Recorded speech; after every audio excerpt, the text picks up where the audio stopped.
वालेकुम दोस्तों, मियां बख्श बुग्यो उर्फ बेगो जीअं त ख़ास ख़बरूं ॿुधाईंदा हलूं। हीअ आहे सिकंदर सूमरो उर्फ फिक्कू दर्जी जेको कपिड़ा सिबंदो आहे। जीअं त ख़ासि ख़बरूं तव्हांखे ॿुधाईंदा हलूं दोस्तो, नसीराबाद रोड ते मख ऐं हेलीकॉप्टर जो खौफ़नाक टकर थी पियो, जंहिंजे नतीजे में जेको जहाज़ जो पर आहे उहो ज़रा ज़रा थी पियो मख टहक ॾींदी थल्डी वारे मेले ते हली वई। जी सिकंदर वारा खां लाड़काने वारे रोड ते तेज़ रफ़्तार कुत्ता हिक ईंदड़ मोटरसाइकिल ते चढ़ी विया, जंहिंमें मोटरसाइकिल सवार coach driver Abdul Ghaffar Birohi driver ज़ख़्मी थी पियो आहे। एम्बुलेंस न हुजण जे करे 3 कुत्ता मरी विया, 5 ज़ख़्मी थी पिया आहिनि। ज़ख़्मी कुतनि हिमत करे जानवरनि जे अस्पताल पहुचायो, इलाज करायो आहे, जंहिंमें तरह जा कुत्ता पहुची रड़नि ते गॾु थी विया।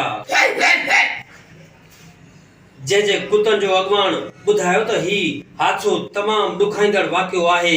कुतनि जो चयो असां कुतनि जो पलांद कंदासीं। ॿी आम ख़बर, वारा शहर में हिक सैलून ते 2 कैंचियुनि जो पाण में झेड़ो थी पियो, पाकी छॾाईंदे ज़ख़्मी थी पियूं आहिनि। ॿुधायो वञे थो त फणीअ जी हालत ॻणती जोगी आहे। फणीअ जो बचणु मुश्किल आहे, बाक़ी पाकीअ खे मथे में धकु लॻो आहे। मौसम खाते वारा नगकथी कई आहे त सुभाणे खटण जो मींहुं वसंदो। ॿारनि खे गुज़ारिश थी कजे त स्कूल न वञनि, खट मिठड़ा मेड़े ऐं सदन खाइनि। ॿी आम ख़बर, ब्रेकिंग न्यूज़ आहे त हिन चैनल खे महिरबानी करे सब्सक्राइब कंदा त तव्हांजे आल ऐं औलाद जो दुआगा रहंदासीं। थैंक यू दोस्तों, ॾिसण न विसारींदा। जी दोस्तों, शमीम अब्बासी ऑफिशियल के लाइक जरूर कंदा, सरप्राइज भी कंदा ऐं खोड़ सारा वीडियो हिन चैनल में तव्हांखे मिलंदा।